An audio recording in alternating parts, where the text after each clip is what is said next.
Pemirsa, sejumlah daerah di Indonesia mulai memberlakukan kebijakan sekolah tatap muka. Di Serang, Banten, sekolah tatap muka digelar dengan prokes ketat. Sementara di Sumeneb, Jawa Timur, kebijakan sekolah tatap muka digelar dengan kapasitas 50%.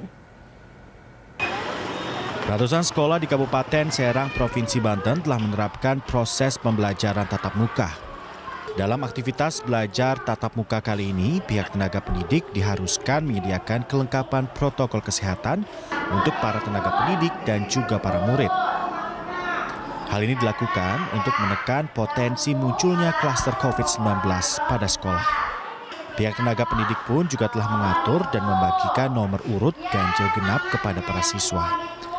Hal ini digunakan sebagai absen untuk mengikuti pelajaran selama sistem tatap muka diberlakukan. Pihak sekolah juga harus menyiapkan kelengkapan protokol kesehatan di setiap sekolah untuk menghindari terbentuknya klaster penyebaran COVID-19. Ini 624 sekolah ini sudah bisa melaksanakan PTMT. Nah, diatur dalam pedoman itu tetap mengacu kepada protokol kesehatan COVID-19. Di antaranya adalah sekolah wajib menyiapkan tempat cuci tangan. Ya, setiap kelas satu tempat cuci tangan dengan air yang mengalir dengan sabun cair. Lalu kemudian sekolah sudah harus setiap kelas menyiapkan termogan untuk mengukur mengecek suhu tubuh anak-anak, ya, suhu anak. Lalu kemudian sekolah juga harus menyiapkan hand sanitizer. Sekolah harus menyiapkan juga masker cadangan bagi siswa ataupun guru.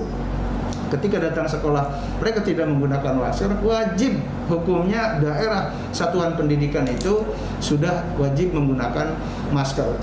Sementara itu, untuk memastikan proses pelaksanaan pembelajaran tatap muka ataupun PTM berjalan dengan lancar, Bupati Sumeneb Ahmad Fauzi pantau ke sejumlah sekolah.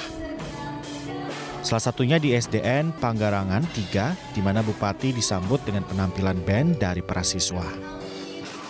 Bupati Sumeneb Ahmad Fauzi menuturkan dari hasil pantauannya, Satgas COVID-19 dan juga penerapan protokol kesehatan di sekolah berjalan dengan baik. Prokes yang ketat diharapkan agar para siswa patuh terhadap protokol yang sudah ditetapkan untuk menekan proses penularan COVID-19. Mulai dari tempat cuci tangan untuk mencuci tangan, menggunakan masker selama di sekolah, dan juga menjaga jarak selama proses belajar mengajar.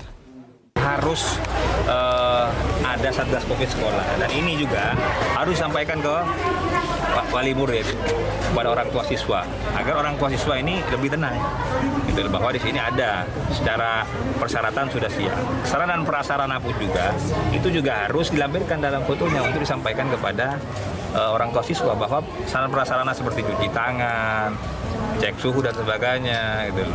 Terus masker disiapkan kalau tidak bawa masker. Proses pembelajaran tatap muka di sejumlah daerah mulai digelar. Ada sejumlah syarat yang harus dilakukan. Selain tenaga pengajar dan juga siswa yang harus sudah mendapatkan vaksinasi, protokol kesehatan yang ketat dan juga pengurangan kapasitas sebanyak 50% perlu dilakukan demi menekan potensi munculnya klaster sekolah di Indonesia. Tim kontributor dari Banten dan juga Jawa Timur untuk berita.